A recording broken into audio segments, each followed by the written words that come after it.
there everyone, it's Eva Angeline here at etrailer, and today we have the Hollywood Racks Destination Tool Bike Platform Rack. We'll take a look at how it fits our 2023 Honda CR-V. So with this bike rack, you have a very lightweight, compact tool bike platform rack. It is an affordable rack, so if you want the stability of a platform rack but at the price of what you would usually see for a hanging rack, this is what I would go with. There's some aspects of it that I really like, but there's some downsides as well, like how it has a limited weight capacity to 35 pounds per bike, and this bike rack does not tilt away. So if you need to access your hatch, you are going to have to take the bike off. So let's take a look at the touch points for the bike. We have two wheel straps. Here's our front and our rear wheel straps, and then you have your frame mount. That frame mount is what I actually really like for this price point of a rack because it can fit all types of frames, whether you have a step-through frame or a children's bike. This is one of the few bike racks that I've seen that actually can carry a small toddler's bike relatively well. Now we're going to take the bike off, and we start at the straps. You press this lever to disengage the straps, and then I like to pivot them out of the way so it doesn't get caught up in the spokes. So we have one, and then two, and now for our third, which is our frame mount.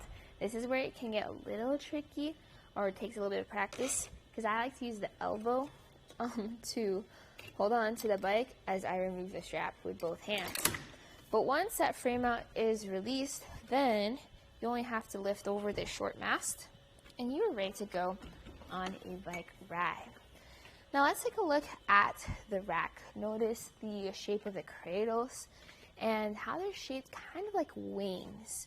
This allows you to carry bikes at different wheelbases because those straps there, they pivot back and forth for those different wheelbases, and you can carry a maximum of a 48-inch long wheelbase. Here we have our mast. Now I actually don't have the anchor in place because I was going to put the mast right back down right away. So in order to engage that, you have this knob here, loosen the knob, put down the mast, and now you can put the entire system down. With this, you do have to figure out which works best for you. I like to use, let's go over here. I like to use either the wheel strap or the frame mount to secure the mast in the down position. Whichever one you choose, just switch around so every strap gets equal wear and tear. I said this rack was compact, so let's take some measurements. If I wanted to open up my hatch, I can do it now that the bike is off. I personally would prefer driving around with it in the down position, mainly because it doesn't take up much space and you have full access to the back of your vehicle. So from the bumper to the end of the rack, it's at 26.5 inches.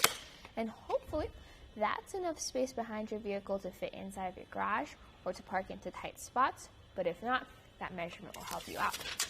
Next measurement though is ground clearance. So on the end of the rack to the ground, that's 15 inches. Center of the rack to the ground, 20 inches. Compare that to your shank to the ground, which is 11.5 inches.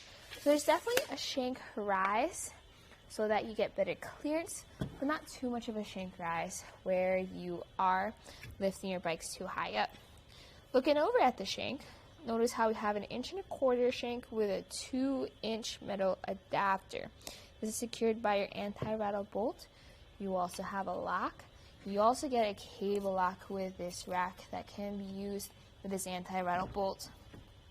The downside to the 1.25 inch into the 2-inch adapter though is you will still get a little bit of up and down movement no matter how much you tighten down the anti-rattle bolt.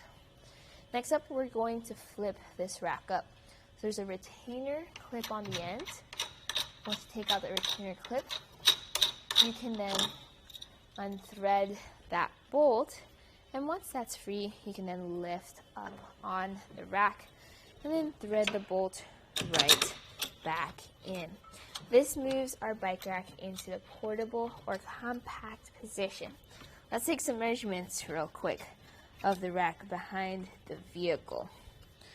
All right, so measuring from the bumper to the end of the rack, right over here, this sits at 14.5 inches. So still a good difference compared to when your bike rack was folded down. If you really have no space in your garage with it folded down, this is how you'll drive around town. Unfortunately, while it looks like it might come close, you will not be able to open up the hatch with the bike rack folded up. But you do have full visibility back here of your license plate, your backup camera, your taillights, your window. All of that is visible even with this bike rack. So with that in mind, if you have the need for a lightweight bike rack that's compact and easy to store, I would go with this.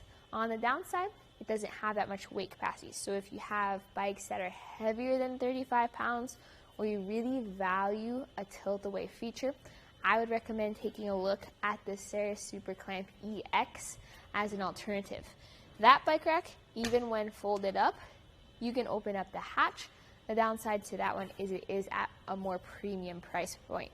So pros and cons, check out our videos if you want to compare the looks of those bikes on your Honda CR-V. But this right here right now was a look at the Hollywood Racks Destination 2-bike platform rack on the 2023 Honda CR-V.